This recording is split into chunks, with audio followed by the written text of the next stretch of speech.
అన్న కానీ రోజుకు 1 గంట ఉండి కొద్ది వచ్చే వాటర్కి వాడుకుంటున్నాం. ఇంటికి ఒక మనిషి ఇంటికాడ ఉండి పనులకు వెళ్లకుండా ఇంటికాడ ఉండి ఆ వాటర్ అనేది కొద్ది సేవ్ చేసుకుంటున్నాం. కాబట్టి మేము ఆర్డబ్ల్యూఎస్ డిపార్ట్మెంట్ కానీ గ్రామ పంచాయతీ వాళ్ళకి కోరేది ఏమనగా వచ్చే వాటర్ ట్యాంకర్ ద్వారా కనీసంగా వాటర్ ట్యాంక్ ద్వారా కానీ తండాకు వాటర్ సప్లై చేసి మమ్మల్ని ఆదుకోవాల్సిందిగా కోరుచున్నాము. అలాగే జీవాలు కూడా చాలా వరకు అమ్ముకోరండి.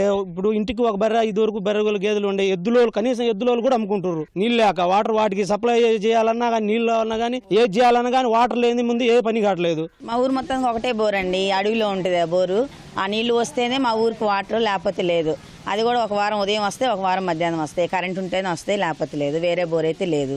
అందరు ఇక్కడే పట్టుకోవాలి. నీళ్ళు ఉంటే మొత్తం ఈ మిట్ట మీద పల్లె మొత్తం ఇక్కడే పట్టుకోవాలి. మంచినీళ్ళకైనా ఇవే వాటర్, వాడుకోవడానికైనా ఇవే వాటర్. బొల్లాపల్లి మండలంలోని అనేక గ్రామాలు తీవ్ర నీటి ఎద్దడిని ఎదుర్కొంటున్నాయి.